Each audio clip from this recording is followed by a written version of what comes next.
Hey you! Yes you! This is a spoiler-free video for the Somnium Files, you!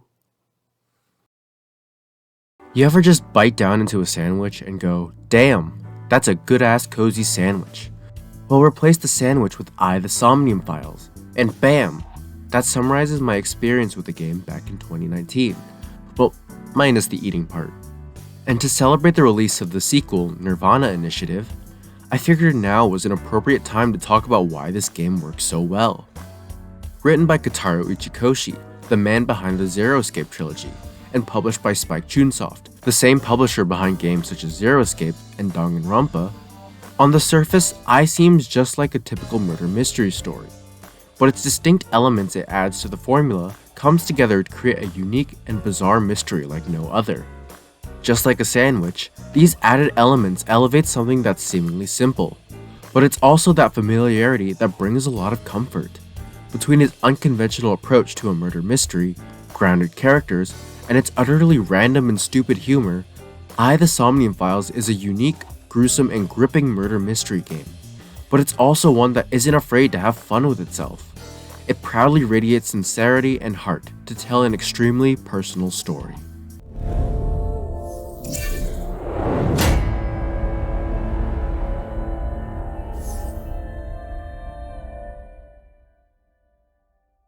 You play as Kaname Date, a special investigator part of the Tokyo Metropolitan Police Department. A corpse of a woman has been found tied to a horse on a merry-go-round, with her left eye socket hollowed out, which parallels a serial murder case called the Cyclops serial killings that occurred 6 years ago. It's up to Date and the MPD to solve all the mysteries behind the murder and hopefully put a stop to the killer before more bodies show up. All of this is pretty standard stuff for a murder mystery, but adds a few unique wrinkles to the formula that allows it to stand apart from other stories like it. First of which is Date's AI eyeball partner, Aiba, who resides in his left eye socket. Throughout the game, Date will be investigating crime scenes, talking to and interrogating witnesses and suspects, and deducing the mysteries of the case, aspects that are familiar to anyone who's gone through a murder mystery story. The inclusion of Aiba streamlines a lot of this process. Not only is she her own character Date can interact and discuss the case with, she equips Date with useful functions such as a zoom, thermal scanner, and X-ray vision. In addition, thanks to being an AI that has the powers of the internet, Aiba is a reliable source of information that Date always has access to during his investigation. As a result, he rarely has to ask clarifying questions, nor wait around for forensics, as Aiba is able to analyze stuff like that. This smooths out the pacing in Date's interactions with the other characters, as well as the waiting required to normally obtain certain pieces of information, allowing the focus to always be on progressing through the mystery. Aiba is also used for the game's main gimmick, that being the Somniums. Date is part of a special organization in his police department called Abyss, the Advanced Brain Investigation Squad, which allows him to do what's called syncing, diving into the dreams of witnesses and suspects in order to extrapolate more clues and information whenever the case is at a dead end.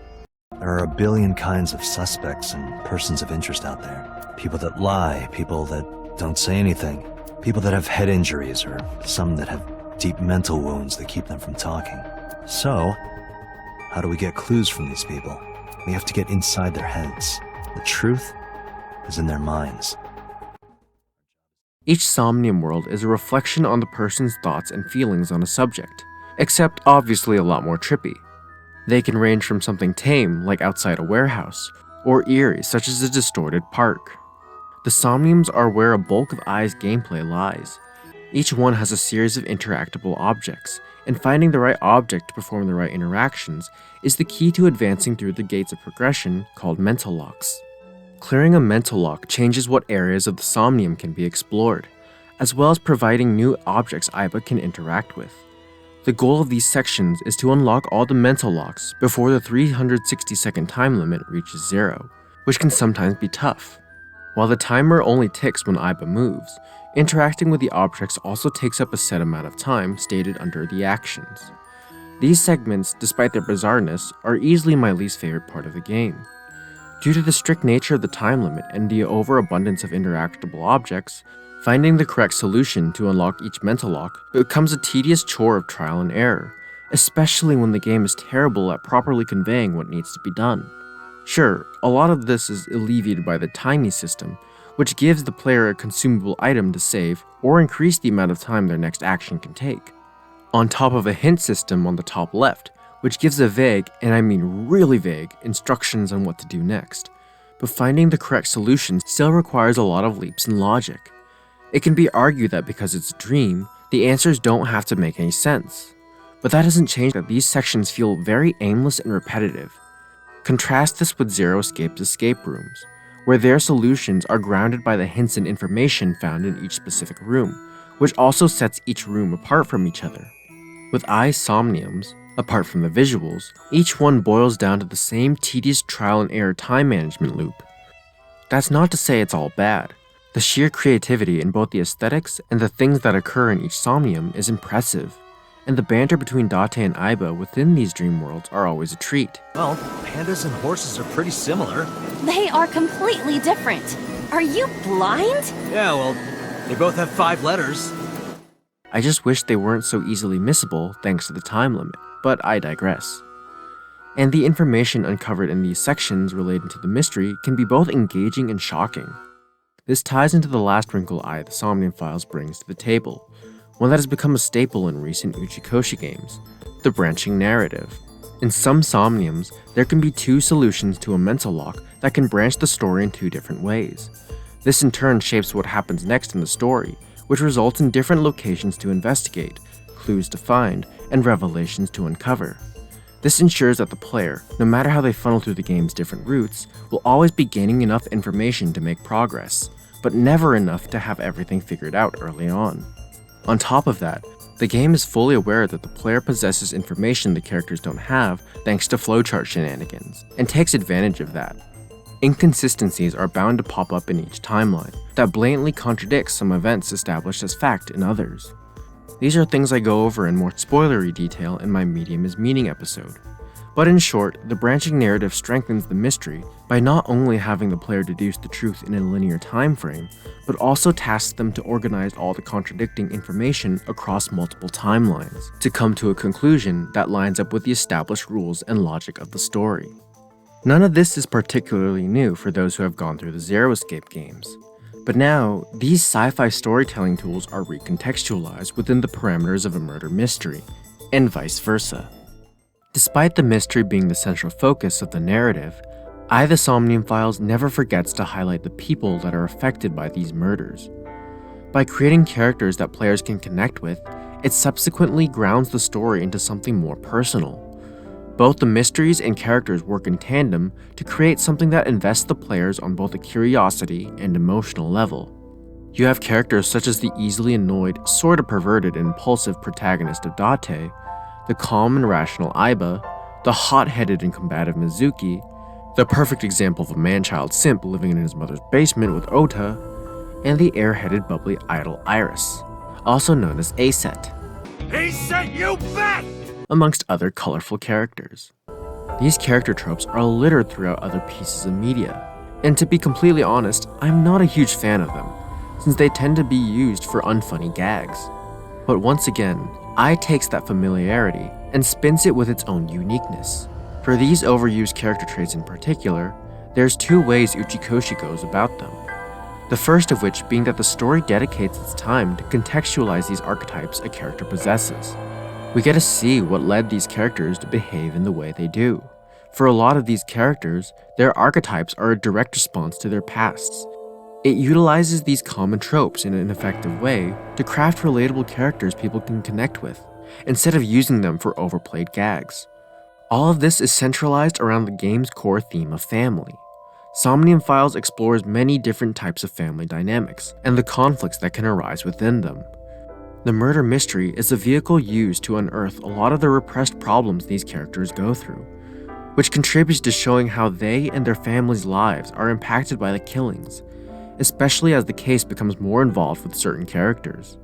This also ties into Date's arc throughout the branching timelines. We get to see him beyond his character tropes and detective persona, how he interacts and empathizes with the problems the other characters face in both coping with the case, as well as their personal problems.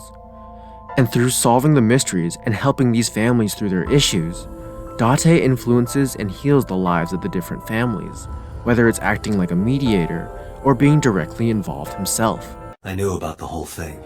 That's why 4 years ago, I decided to start taking care of Mizuki.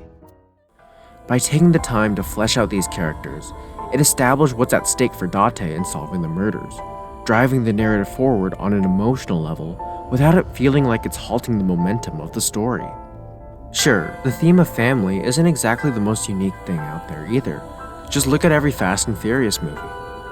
But again, the unconventional way the narrative is structured, as well as the intertwining of both solving the murders and dedicating time towards character moments, brings the overall story both a comfort in its familiarity and surprise in its uniqueness. The second element that's used to add flavor to the character tropes is with the humor.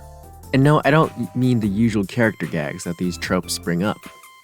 While this is one of the more divisive elements of the game, in my opinion, the strange humor of Ai is what gives this game its own unique identity. Uchikoshi games are no stranger to odd, but kinda charming humor, examples being how characters would spout out random plot-relevant physics theories or urban legends out of the blue. What was that phenomenon? For two organisms to communicate with one another in the absence of physical contact. The morphogenetic field theory. And that returns here too, albeit in a bit more contextualized form, this being an urban sci-fi world and all. But Somnium Files really takes the cake with how wacky things can get. A lot of the jokes in this game are really stupid and don't make an ounce of sense. They can range from being utterly random or completely batshit insane, with most of the comedic aspects coming from how Ai is aware of and not afraid to revel in its own stupidity. I really like chairs. They look delicious. Oh! Is this guy the Aziptolopredicola? You think it's true that a tanuki's ball sack can stretch up to 10 square feet? Whoa! Limited edition! Lemon? Lemon. Where are you, Lemon? You usually get a lemon with an order of karage, right? No lemon. Before we think about squeezing some on there, shouldn't we take a bite first? Oh, if only I had a lemon. If only I had a lemon. The game knows its jokes are dumb. The game knows its jokes don't make any sense, yet still goes for them in the most bizarre ways possible. The scenarios with how the jokes are presented are so over the top and stupid to the point where that self-awareness feels oddly comforting. Despite the plentiful dark moments, there's a playful and kinda wholesome vibe that exudes from it, even if the jokes themselves aren't really all that innocent. Well, of course it would be 2 cups. 3 cups would be a nightmare. It just feels warm and fuzzy for a game about a serial killer brutally murdering their victims and gouging their eyeballs out. The game feels like it's inviting the player to laugh at its sheer ridiculousness alongside with it. It always feels earnest instead of coming off as malicious or trying too hard. As for how it plays into the character tropes, Somnium Files gives off the impression that it knows that these traits are overused in other media, and opts to poke fun at them or add twists to the formula. Take Mizuki for example, a textbook tsundere who's bullshit strong despite being 12. Like, look at her go! These seemingly random and odd additions exaggerates the combative nature of this character trope in a comedic way, while also demonstrating her inner warmth and kindness by using that strength to protect those she cares about, effectively showing the more positive side of the trope. And since almost every character has something that sets them apart from their established archetype, it creates fresh interactions between the characters. None of this is more apparent than with the 2 main characters, Date and Aiba. The interactions between the two are easily the highlight of the game. They kinda need to be, considering the player spends the most time playing as them. You have Date, who's easily annoyed and slightly impulsive, and let's not sugarcoat this, he's just horny.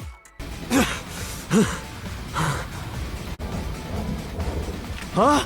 Where'd the porn go? Contrast this with the calm and collected Aiba. With her being an AI, means she's a lot more rational in her thought process. Just like with the story, these kinds of archetypes aren't anything groundbreaking, and it's done well to have the 2 leads banter with each other. But dig a little deeper, and you'll discover something that allows them to transcend past their archetypes, having them grow and transform into characters of their own. Look, A UFO! Look, the Mothman! It is time to unleash the Drift King.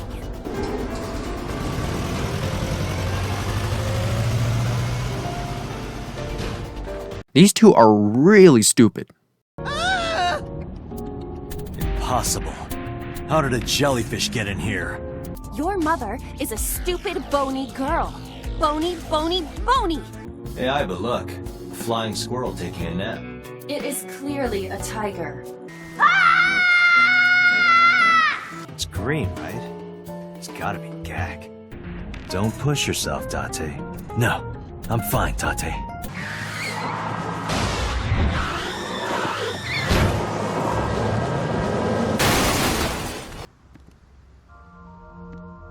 Did you witness my superior driving technique? Yeah, I saw you get in an accident. No! I only pressed the wrong pedal. And I mean that in the best way possible. It's a great way to add some levity with the story, as well as give these two distinct personalities beyond their tropes. Despite taking the case seriously, these two deep down are just stubborn and lovable goofy goobers. Even with the more problematic traits like Date's pervertedness, they present it in the most ridiculous way possible as a way for the game to poke fun at itself. Date, a porno mag at your feet. What?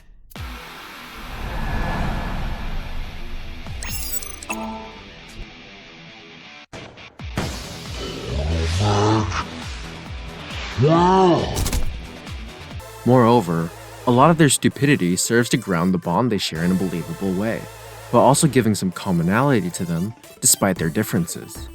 There's something cozy about watching their interactions play out, and for Date, blend this trait with his interactions with the other characters as well. A lot of the dumb shit they say and do, and the humor in general, gives off the vibe of two close friends telling each other random inside jokes, which transforms the potentially hostile things they say to each other into something caring, even if they don't want to admit it. There's even situations where they try to outstupid each other.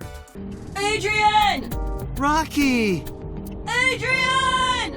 Rocky! Or having one call out the other despite being the exact same. It's quite literally two characters sharing the same singular brain cell and fighting over who gets to use it in the most charming way possible, and that charm is infectious. I always have the dumbest grin whenever seeing these two banter with each other. Even so, a lot of their eccentricity never detracts from their competence as detectives doing their jobs, nor is it overbearing enough to hamper some of the heavier scenes. The game is incredible at balancing its campy tone and its darker moments. This humor in a lot of their added traits serves to ironically ground these characters. Date and Aiba, and by extension the entire cast, feel like genuine characters beyond their established archetypes as a result. Essentially, the writing is smart enough to know which aspects of a trope to exaggerate and poke fun at, but also knows when to pull back to use specific parts of these traits to craft genuinely emotional interactions. Again, the strength is in how earnest its insanity is, giving the Somnium Files a lot of its unique heart and soul. While overall, the game doesn't tell a larger-than-life narrative that will shatter your worldview on society or something, that's not the intent. What intends to do is to tell a compelling and personal murder mystery story, with its focus on family creating grounded characters people can connect with. Unlike similar games to it, Somnium Files excels at everything it sets out to do. A unique and twisted mystery to solve, characters to love, and a sincere, quirky tone that gives this game a distinct voice of its own. If any of this sounds interesting, I implore you to check it out. The game is on Switch, PS4, Steam, and Xbox Game Pass, and there's a free demo on Switch and PS4. With how often Spike Chunsoft has a sale on their games, it's easy to nab this game at a major discount. Unique and niche games like these deserve to have as much support as they can get, so these types of writers can create even more engaging stories. The Somnium Files is a gruesome, unique, bizarre, familiar, stupid, smart, funny, and a whole slew of random adjectives that don't make sense together. But it all comes together, thanks to the heart and soul it proudly wants to show off.